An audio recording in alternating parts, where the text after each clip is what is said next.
Hi, this is Brad Straley with Jacksonville For Life. Today we have with us Mary Catherine from the Diocesan For Life. Mary Catherine, thanks for being with us today. Thanks for having me, Brad. I appreciate it. I know it's been too long.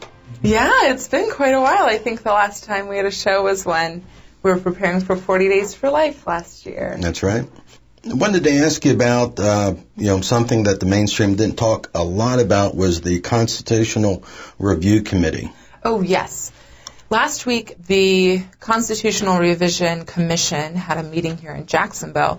And what the Constitutional Revision Commission is every 20 years, the state of Florida has a body of people that come together. They're appointed by the House Speaker, the Senate Speaker, the governor, and then Pam Bondi. Attorney General. So the Attorney General always sits on this body as well.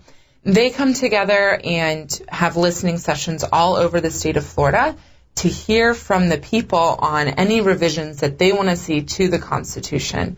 So then themes that they hear consistently, they go and discuss them. They also can receive any feedback and comments via the internet and email and things of that nature. And I can pull that information up in case anyone wants to, send any comments in. But they had a hearing in Gainesville last week and a hearing in Jacksonville last week. And so I was able to help coordinate some people in Gainesville and here in Jacksonville. And we went in to bring up the concerns with the Constitution that have in regards to the Privacy Clause. So basically the way the Privacy Clause stands today in the state of Florida is it allows for more liberties for abortion rights than the federal Constitution. So if Roe versus Wade was overturned today by the Supreme Court, we here in the state of Florida would still have abortion because of the Privacy Clause. So in 1989, the state of Florida pushed through a bill and it became law to have parental consent for minors who are procuring an abortion. But the Supreme Court of the state of Florida deemed it unconstitutional because of the Privacy Clause. In 2015, we also passed another law requiring a 24-hour reflection period prior to an abortion, where a woman would have to meet with the abortion provider, the doctor who is going to be providing the abortion, and then have at least 24 hours to reflect on the information that she has been given. Pretty much like any other surgery that we Exactly. do. Or even, if you're going to get a marriage license or a gun license or anything like that. So it's very reasonable to have at minimum a 24-hour reflection period. And actually that was kind of like old legislation. Things like that started passing in the 90s. And a lot of the states are now doing like a 72-hour reflection period. Anyways, so it passed in 2015 and then was law for one day and then was enjoined by a judge in the state of Florida. And essentially that was enjoined until like February 2016. It became law again in that time, and then like a week later was enjoined again. And essentially under, once again, the Privacy Clause is what they're, pointing to. So really what our goal is at this point legislatively in the state of Florida is to address this Privacy Clause, because pretty much from here on out, any more legislation that we work for incremental regulations on abortion to make it more unthinkable, that Privacy Clause is going to keep hindering these really great measures from becoming law. So this 20-year Constitutional Revision Commission, we have a really great opportunity here because we can present all of this before this commission, and then they can review it. And then as we get closer to the 2018 elections, essentially what will happen is this body can decide on language to put directly onto the ballot without going through all of the other steps that they need to go through. So it makes it easier. So now what the Florida Catholic Conference is doing right now is they're polling across the state to see how likely it would be for the people of the state of Florida to have over 60% vote for a revision to the privacy clause because of abortion. So there's a lot going on with that right now, but we had 2 people speak in Gainesville, and then myself, Judy Weber from the First Coast Women's Services, and Professor Koleng from the Florida. He's a law professor, and so he's a constitutional law professor, so he came and spoke as well about the problems with this particular section of the Constitution of Florida. Yeah, that has to be a steep road, just to sit there and like the common Joe looking at this thing, and if they do even read the amendment, it's like, right. Yeah, private. Wait a second, I right. don't know I if want someone's. My privacy, yeah, right? Yeah. So it's going to be, if we get that far to where it's going to be put on the ballot, the Florida Catholic Conference is going to start, recommending very specific language so that it's very clear that it's about abortion and it's not about, taking away our privacy. So also something to note is that the body itself, this commission itself, they're all pretty conservative, but this privacy clause is not, when they all started meeting for the first time, it wasn't high on their priority list. So, we'll see what happens. It's a toss-up, but we're doing what we can across the state to have a consistent message and to ask for clarification on the privacy clause so that it is more consistent with the federal Constitution. Because essentially, these provisions have been passed at the federal level. And so federally, women should have a reflection period. And federally, young women under the age of 18 should be having, there should be parental consent provisions in place. So that's what we're dealing with that. Thanks for asking about that. Just it's amazing. Something as simple as, I would think, common sense. You can't your daughter can't go to the dentist if she's under 18, but she can go to an abortionist. Well, and even something simpler, she cannot get aspirin from the school nurse without her parents' permission, but she can go and procure an abortion, which is a major surgery, or, either a surgery or a medical abortion where you take the pills, the pill protocol, and it does much more to the body than an aspirin. Yeah, I cringe every time I hear someone say privacy. It's like, I'm sorry, I don't remember reading that in the Constitution. Anyway, I wanted to ask you about the center and Project Rachael's ministry, if you have a moment. Sure. So Project Rachael is the Catholic Church's post-abortion healing ministry, and so it kind of looks different across the nation and different dioceses, and essentially each diocese discerns the needs of that community, and so then we do our best to try to meet those needs. So here in the Diocese of St. Augustine, Project Rachael consists of a confidential phone line where men or women who've been involved with an abortion can call in and receive the personal care that they might need. We try to offer a personalized response because every person who is, dealing with any post-abortion grief or trauma or emotions, they might experience different things or they might have different needs. And so we receive them, we listen to, where they are, and then we try to respond with, what's going to be tailored to the best response for them personally.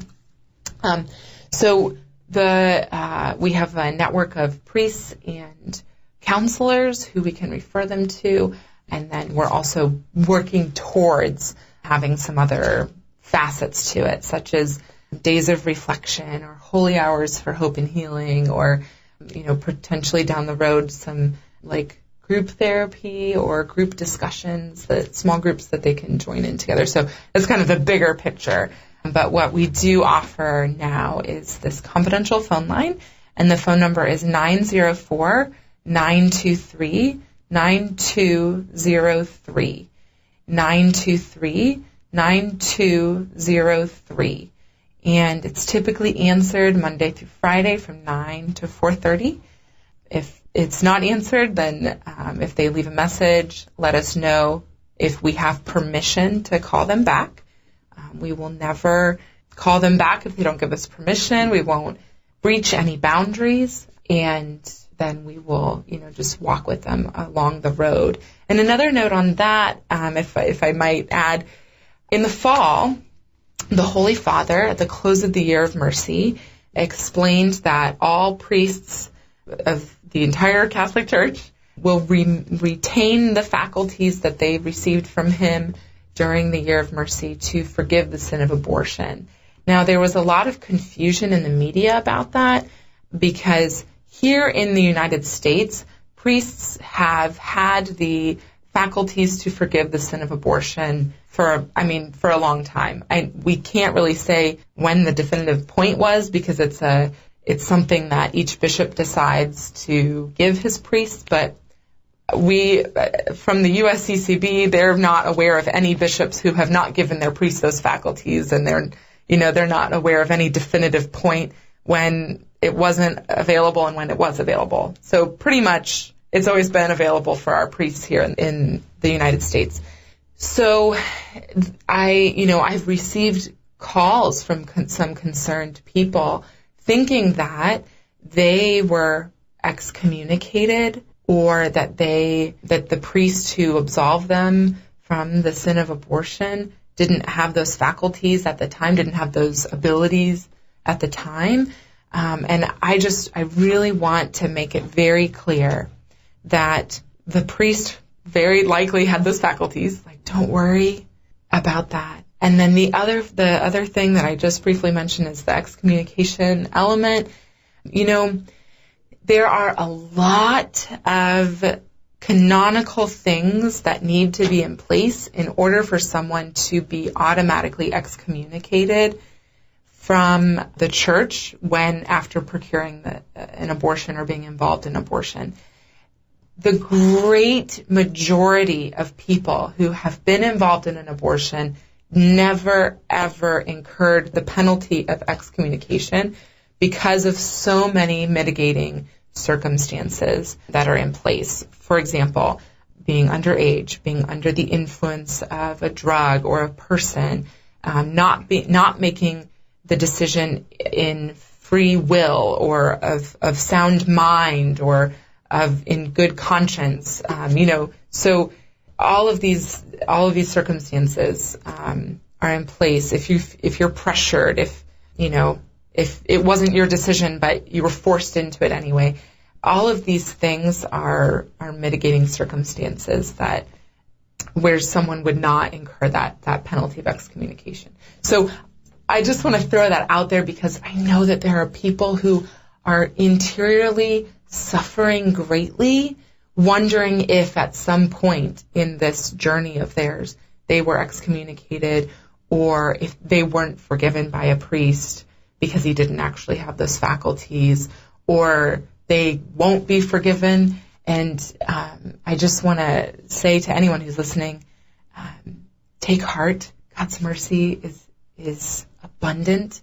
We can't comprehend it. And just to give us a call at Project Rachael, and we will gladly listen to you and walk with you on this journey. So that number, once again, is 904-923-9203. Thanks, Catherine.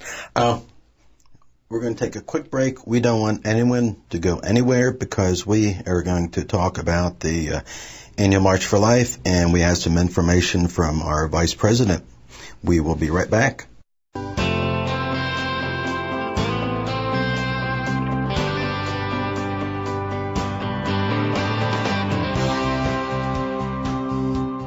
Rachael's ministry is a ministry formed by the Diocese of St. Augustine under the direction of the Diocesan For Family Life, and its purpose is to help those in need of post-abortion healing. It supports in a variety of loving ways, including but not limited to community awareness and confidential, compassionate resources based on individual need. For more information on Rachael's ministry, It's this confidential phone line, and the phone number is 904-923-9203. 923-9203. And it's typically answered Monday through Friday from 9 to 4:30. Hi, this is Brad Straley with Jacksonville For Life, and today we have Mary Catherine Damon. We've been speaking about pro-life in Northeast Florida and wanted to take it nationally, Mary Catherine, and wanted to ask you about the National March for Life. I know you have a couple of clips here you wanted us to listen to. Yeah, so I just wanted to talk a little bit about the great coverage that we had this year at the National March for Life. There were, I think, definitely over 500,000 people there. Just the crowd just felt huge this year. We had 3 or 4 buses from our diocese go up, along with other people who went ahead on their own. And I was just so impacted by the Vice President's speech. I was so moved by what he had to say to us and share with us, and how consistent it is with the heart of the pro-life movement. You can tell that this man is not just feeding us lines. He's speaking from his own personal experience in being a pro-life person and working in the pro-life movement. So I don't know if we want to listen to the first clip from his speech, but I really want to highlight this consistent message that he had from the book of Philippians. He said, "Let your gentleness be evident to all." Great. More than 240 years ago, our founders wrote words that have echoed through the ages. They declared these truths to be self-evident, that we are, all of us, endowed by our Creator with certain unalienable rights, and that among these are life, liberty, and the pursuit of happiness. 44 years ago, our Supreme Court turned away from the first of these timeless ideals. But today, 3 generations hence, because of all of you and the many thousands who stand with us in marches like this all across the nation, life is winning again in America. Wow, that is strong. You were there. What did you think of that when you heard that from a sitting vice president? For the first time in all of the National March for Life events that I've been to, the hair on my arms was standing straight up. It was just incredible just to hear that. The entire crowd erupted in this just massive cheering and applause, and there was this intense unity that we felt to all agree, yes, life is winning again in America. And I love how he went back to the foundation of our country. It was founded on life, liberty, and the pursuit of happiness, and how, unfortunately, 44 years ago, we turned away from this. Our Supreme Court turned away from this. But we, as the people of the United States, in great majority, we don't stand for this. And we're going to make sure that we overturn this, because it shouldn't be the law of the land. So that was kind of the thoughts that I had when I was standing in the crowd at the moment. Now, let me ask you this, and I really didn't catch this until Planned Parenthood had a fundraiser that Tom Masters and I were picketing, and we noticed the crowd that was attending that event. Now, let me ask you, what was the crowd like at the March for Life? Oh my gosh, it was so peaceful, joyful. Everyone was polite and kind to each other, yielding to the other, There was a point during, some of the other speeches after the vice president where a policeman on his horse was coming through the crowd because there was a medical emergency, and everyone was moving and, caring for each other and looking for the medical emergency, and it ended up being behind the guy and the policeman and the horse, so everyone just cleared out of the way. It was just, to me, that was just such a visible sign of how docile everyone was and how reverent each person was to the other. And I think that that's so at the heart of the pro-life movement. And it really is. And the reason I brought up the Planned Parenthood was, it's so the opposite. Everyone that was going to this event they all look like they had just been sucking on lemons, and they're pulling into this thing that they want to do, and they just look so sad, so bitter, so angry, and everything for the last 14 years that I've seen. It's the total opposite in the pro-life movement. So I just wanted to ask your opinion on that. I know we have another clip. Yeah. Yes, this is my favorite clip. Great. But as it is written, let your gentleness be evident to all.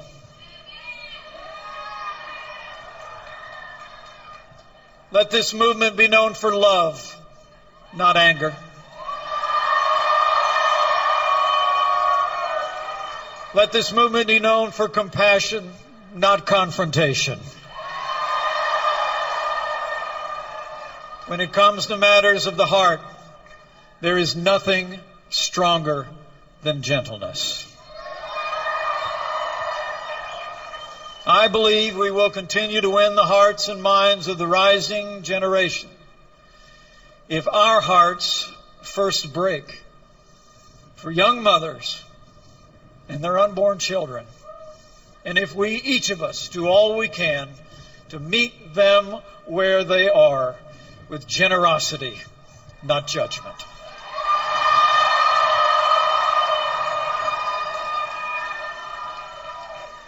To heal our land and restore a culture of life, we must continue to be a movement that embraces all, cares for all, and shows respect for the dignity and worth of every person. You guys go crazy when you heard that? I don't know about you, but I'm a little emotional right now listening to that. I'm ready to vote again. It's just so... he's just proclaiming the heart of this whole movement and what we should continue to aspire to. As you were saying, these poor people who were going into this Planned Parenthood event didn't look happy. They looked like they've been sucking on lemons. It was just so clear that there's something missing in their lives. And, Abby Johnson speaks about how she worked at Planned Parenthood because she truly wanted to do good, and she thought that this was good for women, but, came to a realization that it's actually hurting women.